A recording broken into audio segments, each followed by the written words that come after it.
I want to welcome you to part 1 of our dreamy 10-day trip to France. We landed in Paris at about 10 a.m. and by the time we collected our bags and took our taxi to our hotel, we realized we were profoundly jet lagged. The type of tired that makes you nauseous, and we knew that we would not enjoy anything if we weren't able to take a nap.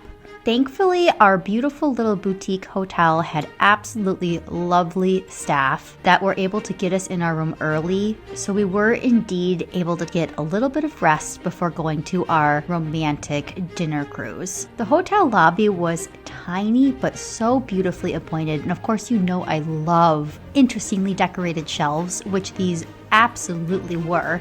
Our room was called the Gabrielle Chanel room, and again, it's small, which is typical for European hotel rooms, but very nicely appointed. They made great use of the space that they did have, and we were so delightfully surprised by the huge bathroom with a beautiful shower.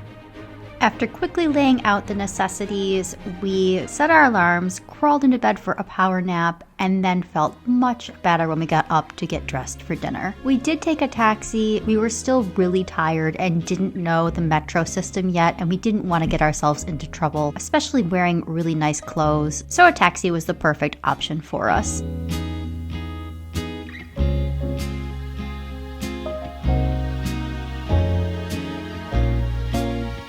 We spent some time just taking in the sights, people watching, gazing in awe at the beautiful Eiffel Tower.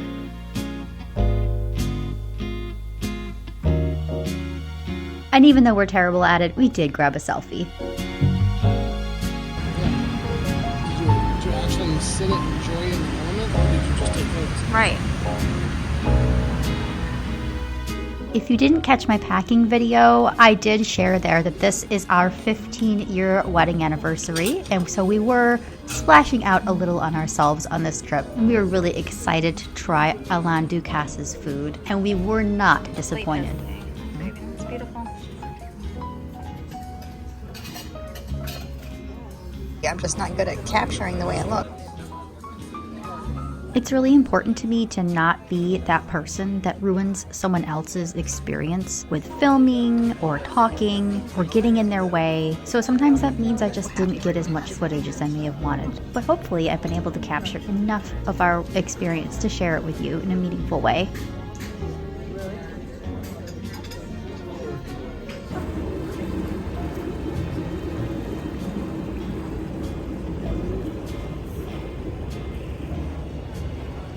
Of course, I think this is the back end of the roof.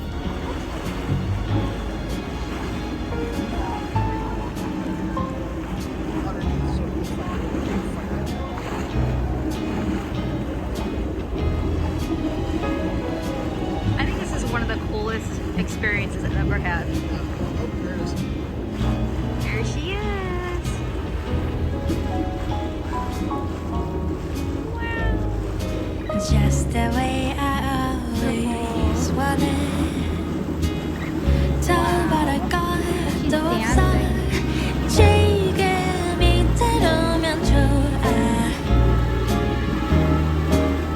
다수연의 볕이 가득 담은 sad river.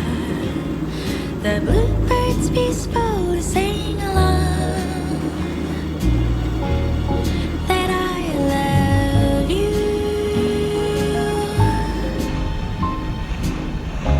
Oh, 그대여 나와의 거리를 걸어요. There's way of you. Oh, 난 그저 잔디밭에 누워 있어도 좋아요.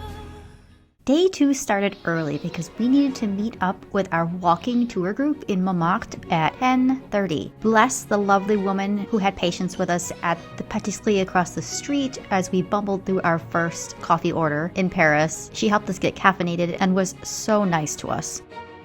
We elected to walk from our hotel to Montmartre because we felt like that would be a great way to just start to get familiar with the city, and I'm so glad that we did because it quickly became evident that one of the best things that you can do in Paris is just to walk around.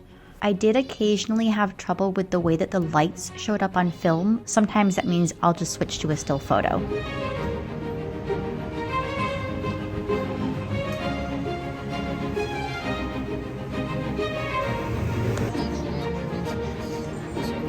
No, there may be places that we just don't know of, but it's not.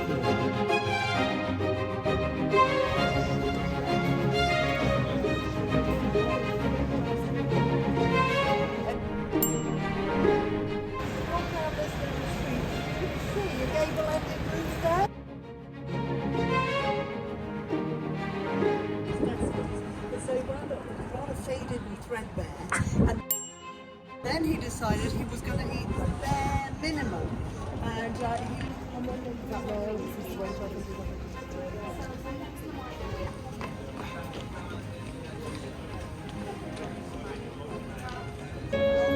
each pay 100,000 euros for the season. You know what? They make that money back within the first month, so it tells you how busy it is. All the artists, poor things, have to be around the outer edge, and they don't have to pay to be here, but they have proof that they pay their taxes. And then the back half is where they're doing all of the portraits and the caricatures and the silhouettes, etc. So it's lovely. And here she comes, Le Sacré-Cœur appearing. And those of you who want the funicular afterwards, who somebody just asked. We didn't go into Sacré-Cœur. We were perfectly content to see the outside, this absolutely beautiful building.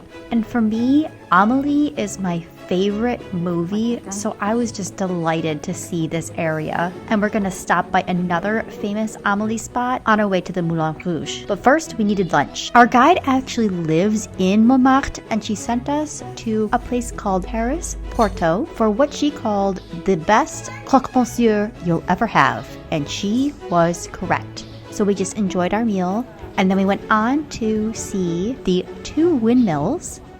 It's the cafe where Amélie works in the movie.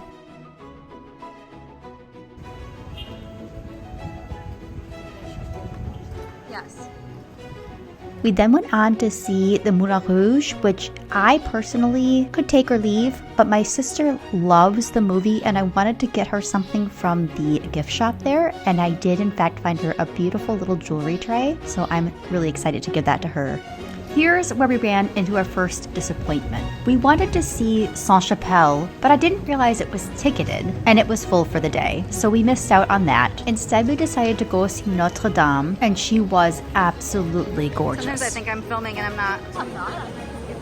I'm so impressed that person has pots way up there on the corner. Way up there. Freaking super expensive. Yeah. I've heard some people say they don't like how bright it is in there now after the restoration, but we can't have our cake and eat it too. You can't restore hundreds of years of patina overnight.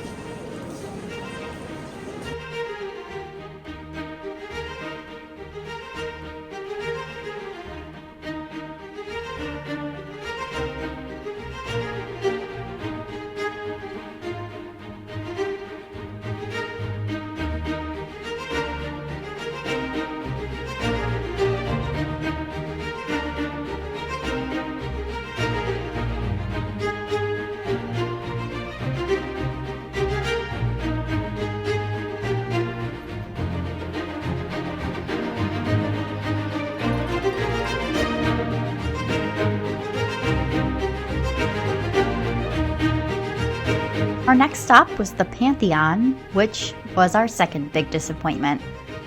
We were there when there were lots of strikes going on, and in many ways we were really fortunate because not much was closed or disrupted, but the Pantheon, of course, was closed.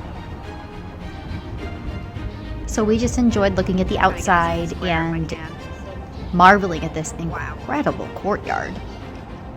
The scale is so difficult to capture. Probably an even number.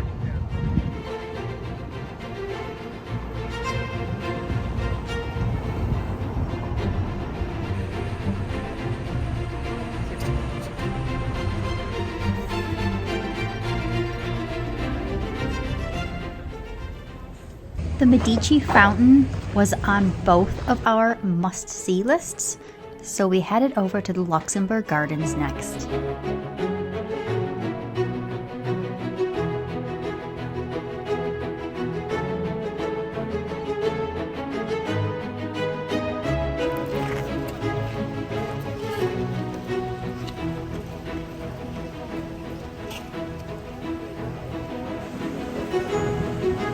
And it was absolutely magnificent.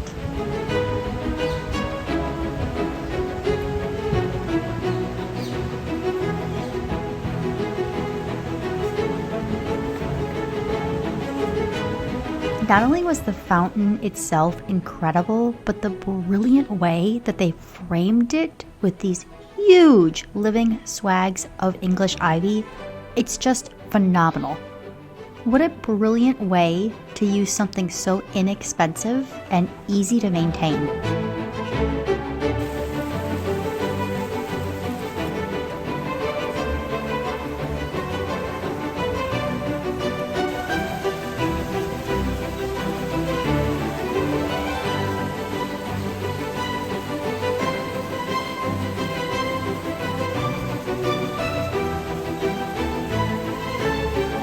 And I had no idea that there were wild parakeets in Paris.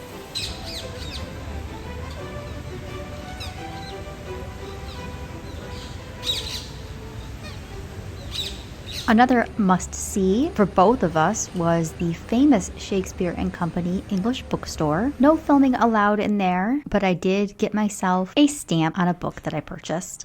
By this time we were tired, hungry, and it had started to rain. So we started to work our way back toward the hotel, and tucked down this small street we found a creperie where we had some delicious galettes. Look at your egg. It looks delicious. Some really nice wine, and we got to listen to the rain while enjoying our dinner.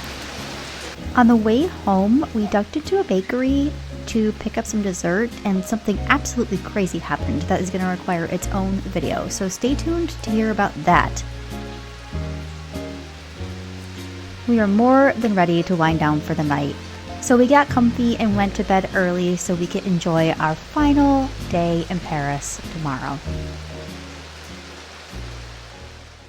Day 3 was another early one because we wanted to hit Musée d'Orsay early and hopefully beat the crowds. Instead of hopping on the nearest metro station, we decided to take a leisurely walk and see what appealed to us for breakfast. And what we found was this beautiful place called Fou-Fou-Méret. I will admit, the yellow and pink totally drew me in.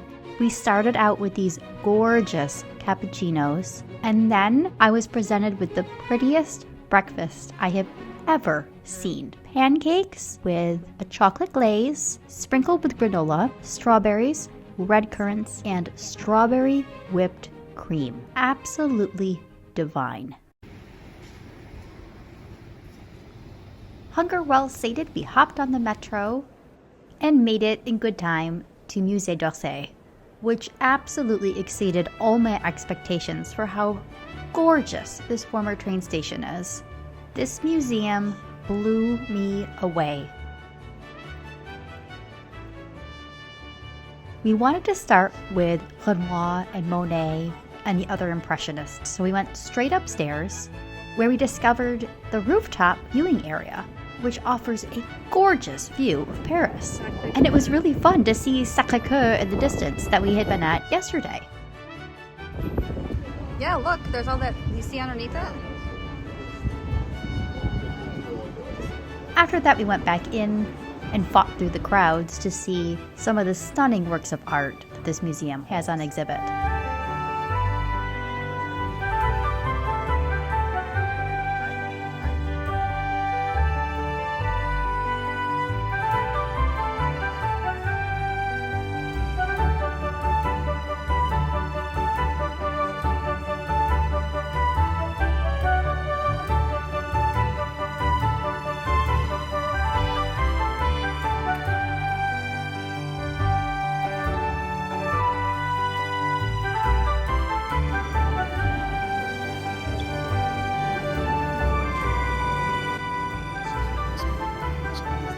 absolutely agree.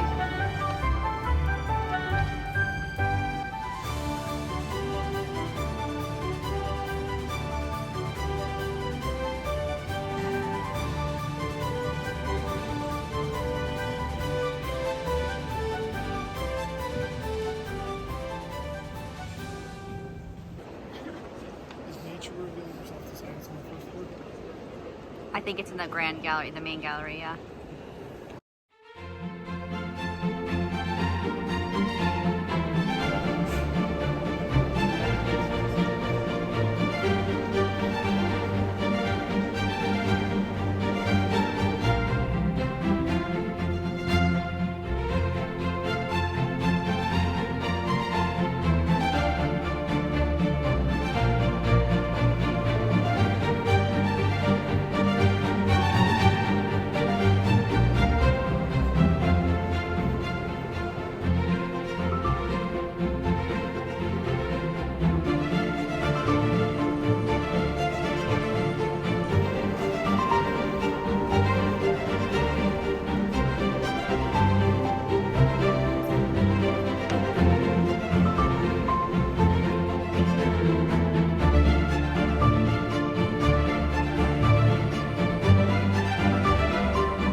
After Musée d'Orsay, we practically tripped over this little boulangerie, grabbed something to eat at the park that was just across the street.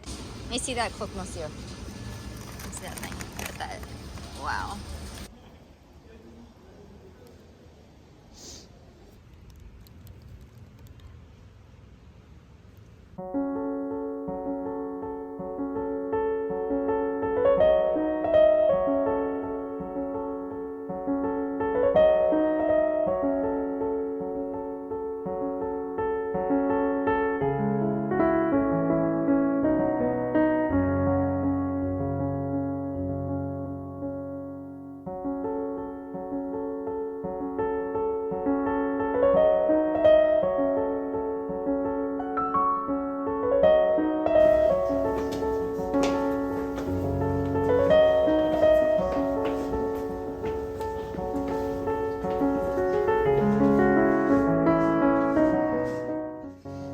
Different quarry levels.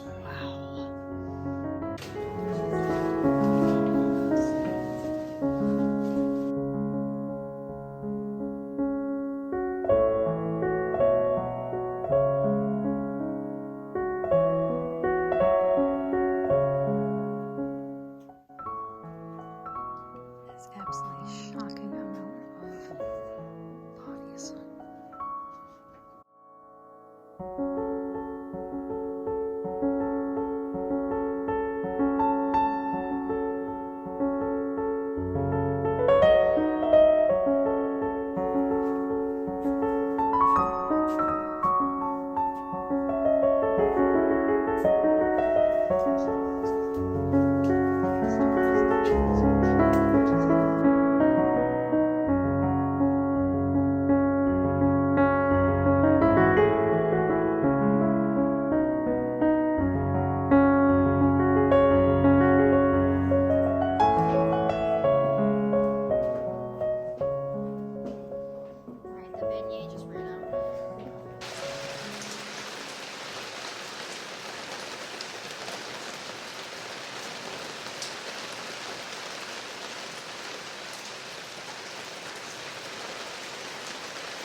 On the way back, we got absolutely dumped on, and all of our umbrellas and my jacket were back at the hotel.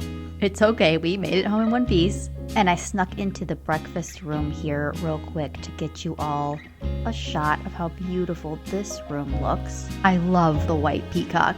And that concludes day 3 in Paris. Tomorrow we travel out to Normandy. I will see you soon.